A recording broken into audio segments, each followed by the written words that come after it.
وەرنەم جارە باسی فیلمێکتان بۆکەم کە چەند ساڵە هەمومانی بەخۆیەوە سەرقاڵ کردووە و ئەمانەوێت چاپتەرە نوێیەکانی ببینین. پێشەوەی بچمە سەر باسکردنی فیلمەکە ئەمەوێتان پێ بڵێم کە چاپتەر چییە؟ جیاوازی چاپتەر لەگەڵ زنجیرە فیلم یاخود سریاڵی فیلم چییە؟ بۆ هەندێک فیلم هەیە چاپتەرێکی هەیە دەڵێن چاپتەری 1 و 2 هەتا دوایی، هەندێک فیلمیش هەیە سریاڵن، هەندێک جار وەک درامایەکی چەند ئەڵقەیی سیر دەکرێت. با زۆر بە کورسی پێتان بڵێم. چاپتەر عادەتەن هەنێک کات چیرۆکێکی دیاریکرا و لە بازنەیەک ئاسوڕێتەوە، واتە لە چوارچێوەی بابەتێکدا ئەمێنێتەوە.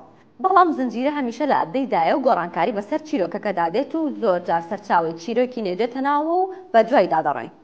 اینجا با باسی یەکێک لە باشترین فیلمە ئاکشنەکانی ئەم چەند ساڵی ڕابردووتان بۆ بکەم، جۆن ویک. ئەم فیلمە 4 چاپتەری جیاوازی هەیە و بە یەکێک لە پڕبینەرترین فیلمی بازرگانی دەناسرێتەوە.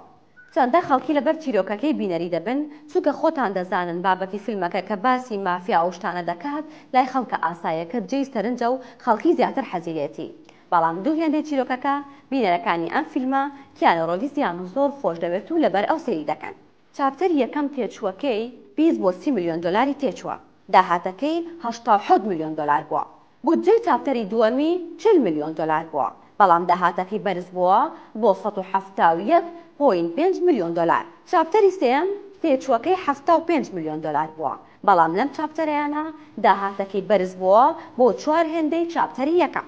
بەڵام لە چاپتەری چوارەمدا هەم بودجەکەی بەرز بووە و هەم گرنگیان بە هەندێک لایەنی تایبەتی تردا و بە بەشداری چەند ئاکتەرێکی تری بواری ئاکشن بۆ فیلمەکە بووە هۆکاری بەرزبوونەوەی داهاتەکەی. چاپتەری چوارەمی ئەم فیلمە 100 میلیۆن دۆلاری بۆ سەرف کراو، بەڵام لە بەرامبەردا زیاتر لە 425 میلیۆن دۆلاری هێنایەوە.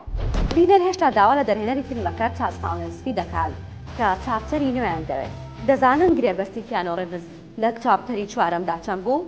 ئەویش بڕیاریدا دڵمان نەشکێنێت و بۆ ساڵی 2025 جۆن ویکی چاپتەری 5مان بۆ ئامادە بکات و ببینی. اینجا شتێکی جوان لە کۆتایی چاپتەری چوارەما هەیە. بزانم ئێوە بینیتانە؟ با سەیر بکەین. بینیتان؟ ئەم جۆرە کۆتاییەتان نەبینیت وایە؟ دڵنیام لەوەی کە نەتان بینیوە، چونکە شتی وابوونی نیە لەناو فیلمەکەدا.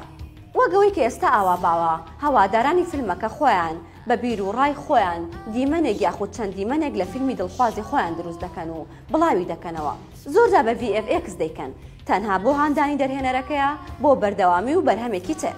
چاوەڕێ بن، زۆری نەماوە چاپتەری 5.